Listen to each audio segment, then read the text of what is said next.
Ketika kita taat, maka kuasa dan kemuliaan Tuhan Allah itu pasti menyertai kita. Tentu menyertai kita dalam pelayanan kita yang kita juga lakukan bersama-sama dengan sesama kita. Bapak, Ibu, Saudara, dan anak-anak, Yesaya diperintahkan Allah untuk pergi untuk menyatakan kepada bangsa Israel, ya, atas kejahatan dan dosa-dosa bangsa Israel pada waktu itu. Rasa-rasanya kita lihat lagi ayat yang ke-9, Bapak, Ibu, dan Saudara. Cukup aneh ayat-ayat ini. Tuhan itu mengutus Yesaya, menyuruh Yesaya untuk menceritakan tentang kejahatan dan dosa-dosa umat Israel. Tetapi kok Tuhan mengatakan ayat yang 9 itu sampai ayat 10, Bapak, Ibu. Apa yang dikatakan Tuhan? Pergilah dan katakanlah kepada bangsa ini bangsa Israel, tentang dosanya. Dan kemudian dengarlah sungguh-sungguh, tapi ngerti jangan. Dengan kata lain begini, Bapak, Ibu. Buatlah mereka mendengar, tapi jangan sampai mereka itu ngerti.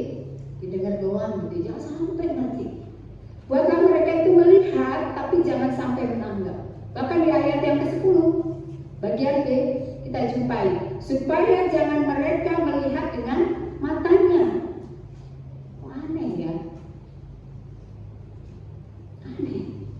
Yesaya disuruh Allah untuk mencerlinkan mata rohani bangsa Israel, tetapi di sisi lain, jangan mereka melihat dengan matanya, jangan mereka mendengar dengan telinganya, jangan mereka mengerti dengan hatinya, lalu berbalik dan menjadi sembuh.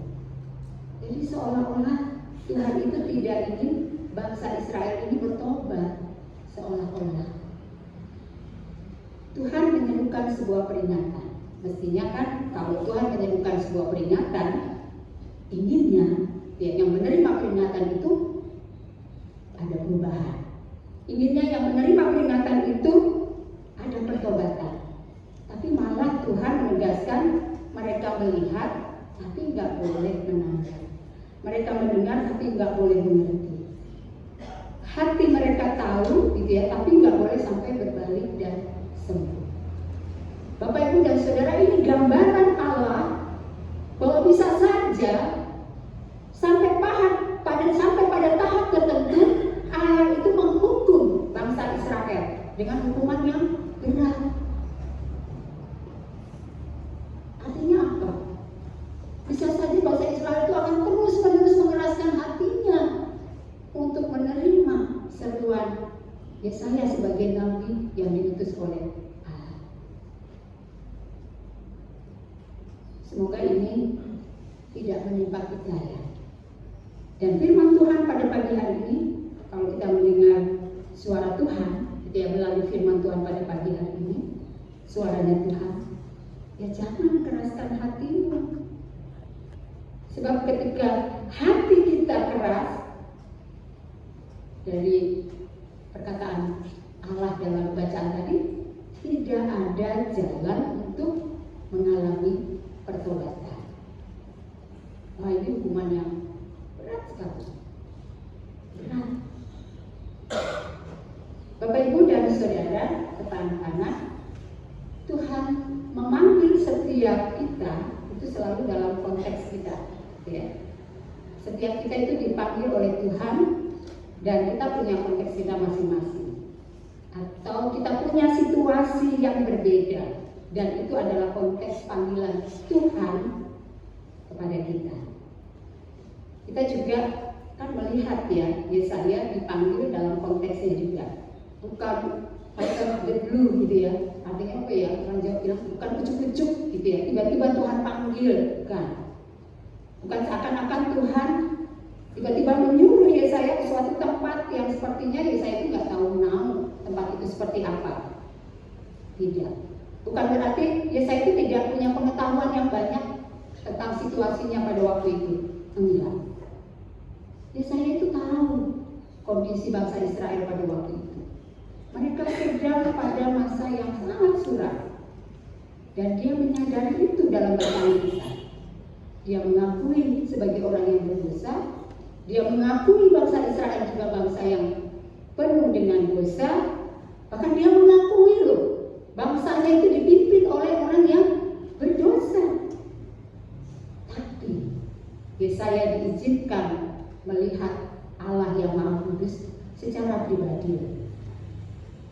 Dia yang terasing dari Allah pada waktu itu diundang oleh Allah untuk ambil bagian dalam pekerjaan Allah.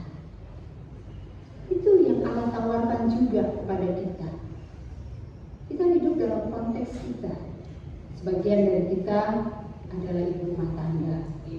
Ada juga yang profesional ya. Itu konteks Bapak Ibu dan Saudara. Ada yang dokter, ada yang pelajar, ada yang pengacara juga. Apapun konteks kita, Tuhan mau memilih kita. Tuhan mau mengutus kita loh. Dan pagi ini Tuhan memperdengarkan suaranya kepada kita. Siapa yang mau mengutus? Siapa yang mau pergi untukku? Realita tentang pelayanan kita di banyak situasi, Bapak Ibu, sampai ada candaan ya ketika ngobrol-ngobrol bersama, ketika berbicara dalam konteks atau waktu untuk pemilihan anggota majelis gereja. Ini kan sebuah panggilan pelayanan gerejawi ya. Dan ungkapan Yohanes 6 ayat 8 gitu ya, itu diplesetkan. Ya, ketika Tuhan bertanya kepada Yesaya, siapakah yang mau diutus? Lalu plesetannya adalah, inilah aku Tuhan, tapi utus dia, gitu ya. Menunjuk yang lain. Ini aku Tuhan, tapi utus dia. Ini sebenarnya Bapak Ibu apa? Penolakan. Ini penolakan. Candaan yang mau menggambarkan banyaknya penolakan-penolakan, ataupun juga belum dulu deh, ya istilahnya begitu ya, belum dulu deh, untuk menjawab panggilan pelayanan tertentu, belum dulu deh. Ya, misalkan untuk menjadi calon penatua atau calon diaken, belum dulu deh. Dan memang selalu ada alasan untuk menghindar gitu ya. Kalau bahasanya penatua Samuel Tanjung itu cari aman gitu ya, untuk menjawab panggilan tertentu. Tokoh-tokoh Alkitab kita mengenal ya bagaimana Allah memakai hamba-hambanya untuk menyuarakan kebenaran bahkan nubuatan. Dan memang selalu ada proses yang khas gitu ya, yang unik di dalam setiap panggilannya. Dan memang demikian. Kita selain Yesaya yang kita baca pada pagi hari ini, kita mengenal Yeremia, kita juga mengenal Musa, ya. Mereka yang ketika memulai atau menanggapi panggilan Allah dengan keraguan-keraguan. Kita ingat ya, Yeremia itu merasa masih muda, gitu ya. Masih ingat usia Yeremia ketika mulai dipanggil 20 tahunan ya, masih muda. Jadi dia katakan nggak pandai bicara. Tapi kalau Yesaya pada bacaan kita pada pagi hari ini, ya dia merasa apa? Hina, merasa berdosa gitu ya. Itu juga bisa menjadi alasan untuk belum dulu deh, gitu ya. Yang lain aja atau menolak panggilan Tuhan. Musa, padahal sudah berumur 40 tahun, ya, digembleng di Mesir, ya, cukup matang lah. Tetapi dia juga merasa nggak mampu untuk menjadi orang yang dipakai Tuhan, karena dia mengatakan, aku tidak pandai untuk berkata-kata. Itu bisa membuat insecure ya, bisa membuat kita tidak percaya diri. Percaya diri juga bisa hilang karena itu, sehingga mengatakan, masa sih aku gitu ya, masa sih saya, oh ya iso, apa yang bisa? Saya itu nggak punya kemampuan, nggak punya pengalaman karena masih muda juga, misalnya gitu ya. Belum lagi nanti kalau sibuk mengurus pekerjaan saya, karena kita punya konteks tadi ya. Belum lagi mengurus pekerjaan saya atau usaha saya. Belum lagi keluarga saya dan sebagainya. Memang pasti ada waktu yang hilang, sehingga ada ketidaknyamanan kalau menjawab panggilan Tuhan. Sehingga yang terjadi adalah bahasa halusnya, jangan saya deh, yang lain saja. Atau mungkin yang beberapa kali kami kerap jumpai, aduh, jangan tahun ini dulu deh. Begitu 1 tahun sudah berlalu, gitu ya, dipanggil lagi melalui anggota majelis, nyatakan enggak juga dulu deh. Lalu apa? Mungkin ya, karena yang datang memanggil atau naros gitu ya, itu adalah penatua atau pendeta gitu ya, sehingga kita bisa menolaknya. Tapi Bapak Ibu bayangkan, kalau Tuhan yang langsung meminta, saya tidak berani menolaknya. Memang ada yang benar-benar ragu, gitu ya. Ada yang benar-benar ragu. Tapi ada yang juga menolak atau manggil, atau juga banyak yang bersedia sih, gitu ya, langsung menerimanya. Namun kita perlu tahu Bapak Ibu, bahwa yang dipanggil itu bukanlah mereka yang sempurna, bukanlah mereka yang tanpa celah.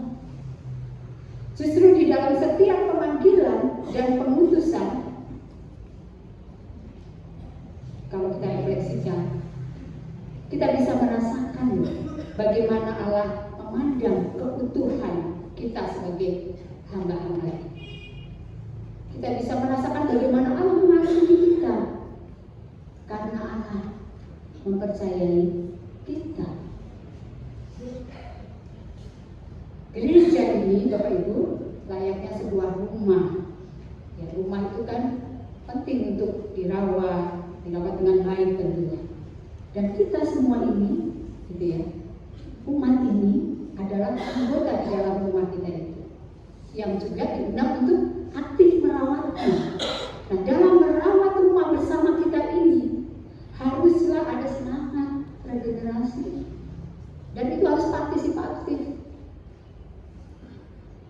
Bukankah setiap Bapak Ibu kita itu memiliki karunia yang diberikan Tuhan bagi tiap-tiap kita.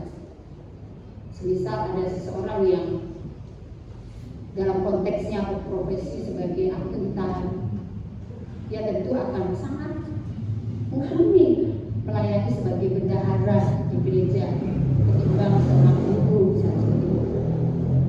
Banyak lagi karunia-karunia yang lain yang Tuhan sediakan kepada kita untuk merawat rumah bersama gereja kita ini. Dan karena Tuhan yang memilih, mengutus setiap kita, Bapak Ibu hati deh, Tuhan yang melayakkan kita kok. Tuhan loh yang memampukan kita. Tuhan juga yang memperlengkapi kita. Yesaya ketika dipanggil oleh Tuhan, tahu bahwa bangsa Israel itu sulit sekali untuk bisa diajak kerjasama, gitu ya. Bahkan sekalipun dia ditolak oleh bangsanya sendiri, bangsa Israel, dia masih punya keberanian untuk terus melangkah. Karena Yesaya itu tahu yang mengutus dia adalah Allah. Bapak Ibu dan Saudara dan anak-anak yang dikasih Tuhan, di sepanjang tahun 2025 ini, berkat-berkat yang Tuhan berikan kepada kita dapat terus kita pegang, dapat terus kita yakini, karena itu janji yang diberikan Tuhan kepada kita. Ini sudah 1 bulan lewat sedikit. Kalau kita boleh menoleh ke belakang, berkat-berkat Tuhan itu ada banyak. Dan berkat itu Bapak Ibu, ada satu lagi berkat yang lain yang Tuhan berikan kepada kita, yaitu berkat terlibat dalam panggilan pelayanan Tuhan. Terlibat dalam melaksanakan panggilan Tuhan dalam pelayanan kita merawat rumah bersama ini. Bapak Ibu, saudara dan anak-anak, siapkah? Siap Bapak Ibu? Menerima berkat melaksanakan panggilan Allah? Sisi kanan siap, gitu ya. Sisi kiri yang masih lembut banget suaranya, gitu ya. Yang sisi kiri, Bapak Ibu ikut terlibat dalam pelayanan itu berkat bukan? Berkat. Saya ulangi pertanyaannya. Siapkah Bapak Ibu terlibat dalam melaksanakan panggilan Allah? Siap. Sudah, 75%. Silakan.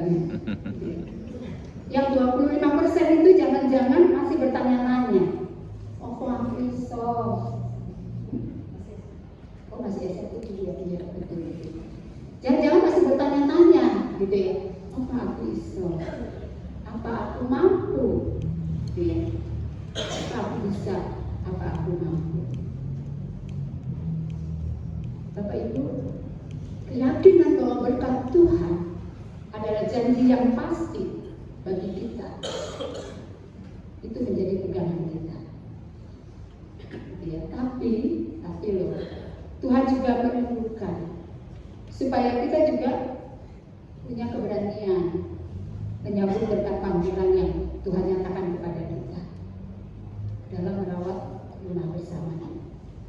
Kita nggak sendirian Bapak Ibu, karena Tuhan itu punya rencana, punya rancang bangun untuk tiap-tiap kita, anak-anak Tuhan itu adalah rencana yang baik, sangat baik, dan itu indah pada waktunya.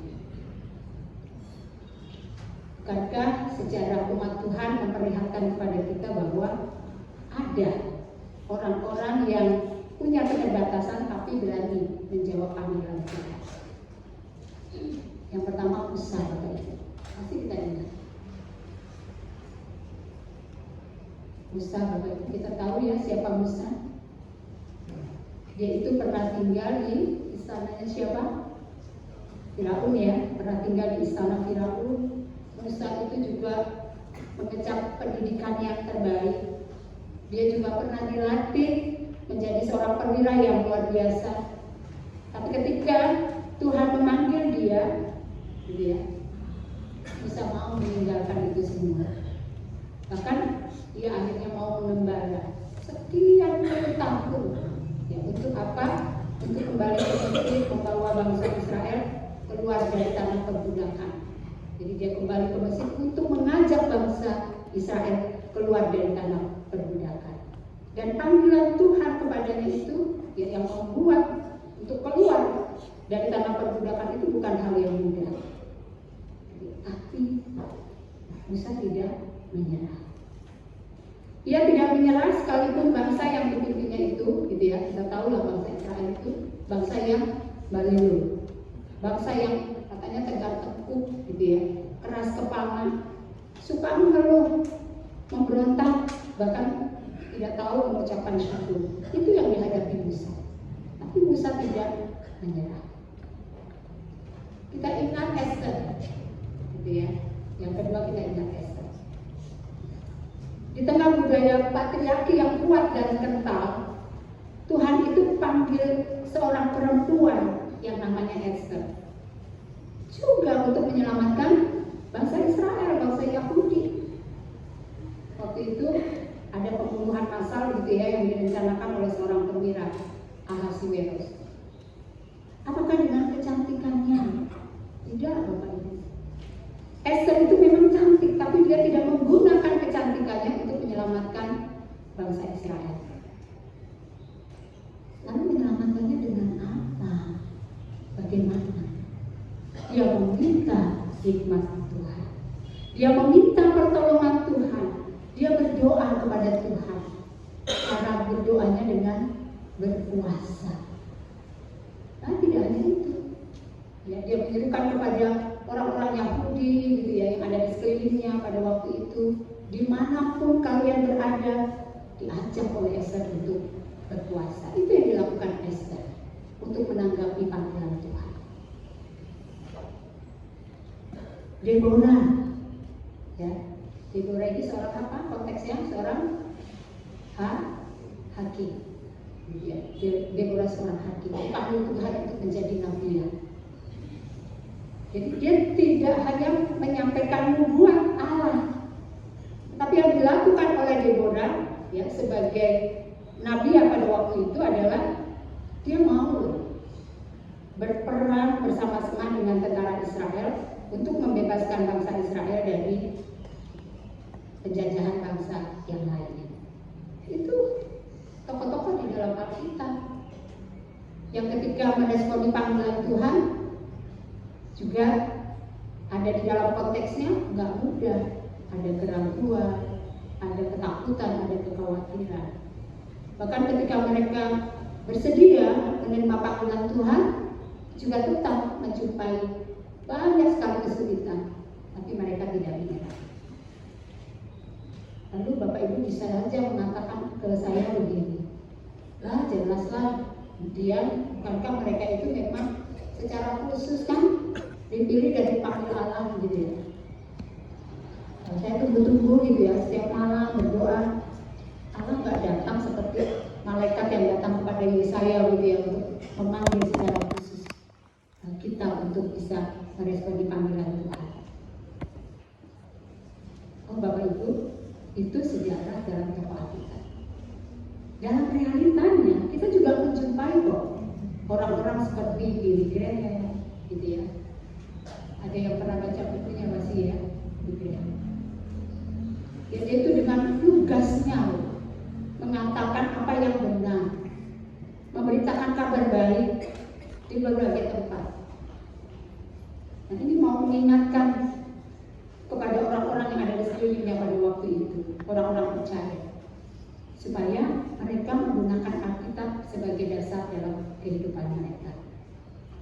Billy Graham itu juga tidak segan-segan pada masanya itu ya menegur para pemimpin Amerika, gitu ya, yang dia tahu mereka itu melakukan yang tidak benar di dalam kehidupan mereka. Tokoh yang juga sangat terkenal, gitu ya, Martin Luther King Jr. yang menyuarakan anti kekerasan pada masanya, juga berupaya dan tidak pernah menyerah menjawab panggilan Tuhan. Karena mereka mulai dengan berani menerima panggilan Tuhan dalam hidupnya. Dan panggilan itu Bapak Ibu, dari bacaan yang kita baca tadi, masih relevan bagi setiap orang. Masih relevan bagi saudara dan saya.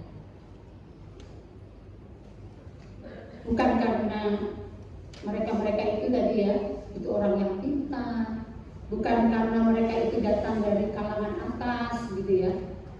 Tapi saya yakin itu karena berkat dari Tuhan. Karena ada kuasa Tuhan yang ditaruh di dalam hati mereka dan mereka berani untuk menjawab panggilan Tuhan. Itu juga adalah anugerah dari Tuhan. Nah itu yang dinyatakan kepada kita Bapak Ibu, untuk berani menjawab panggilan Tuhan. Supaya kita terlibat di dalam kesaksian kita, di dalam pelayanan kita, juga di dalam persekutuan kita. Dan itu tidak boleh kita lupakan. Yang pertama-tama, ketika kita berani menyambut panggilan Tuhan, kita nggak boleh menepuk dada kita dan mengatakan, oh itu karena saya, gitu ya. Itu karena kekuatan saya, itu karena kecakapan saya, itu karena kepintaran saya. Tidak boleh seperti itu. Itu boleh menyertai, tapi yang paling utama dan prinsip, kita tidak boleh melupakan bahwa itu adalah anugerah Tuhan. Jadi panggilan itu adalah anugerah Tuhan. Bapak Ibu, kita masih ingat ya, Yesus memanggil para murid juga untuk memberitakan kabar baik, untuk ikut serta dalam pelayanannya, dan itu adalah anugerah. Yesus tahu kok keterbatasan mereka, bahkan sangat tahu. Kalau kita ingat ketika murid-murid Yesus melarikan diri pada waktu Yesus ditangkap, Yesus itu terluka juga loh. Masih terluka juga. Dia juga menangis ya Bapak Ibu Yesus. Ketika Petrus menyangkal dan kemudian Yudas juga menjual gurunya, dia menangis. Nah, Yesus tahu keterbatasan itu yang dimiliki oleh murid-muridnya. Yesus tahu kemampuan para muridnya itu. Itu toh keterbatasannya, itu toh kemampuannya. Bisa jadi ada kalanya Yesus ya gregetan juga. Aduh, sudah bolak-balik aku ajari gitu ya, kok ya nggak nyangkut-nyangkut. Bisa jadi. Tapi Yesus tidak menyerah.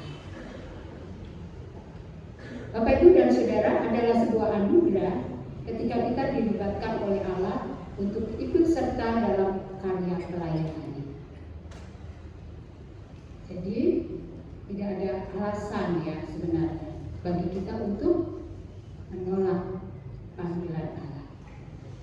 Tapi yang terjadi seringkali adalah kebalikannya. Kalau tadi saya katakan selain Yesaya itu ada Yeremia gitu ya, yang sempat mengatakan Tuhan gitu ya. Itu alasan yang pertama di slide itu. Aku ini masih muda. Bau kencur gitu ya. Kenapa ya kalau muda bau kencur gitu? Aku pupuk bawang saja lah Tuhan. Atau aku lihat-lihat saja lah dari jauh. Ya, lihat-lihatnya jauh-jauh banget gitu ya. Masih muda, merasa belum punya pengalaman. Apa ya aku dipercaya gitu ya. Atau Tuhan, saya itu sudah sepuh, sudah 70 tahun. Apa ya bisa? Sudah 85 tahun gitu ya, sudah 90 tahun. Apa yang bisa saya lakukan Tuhan?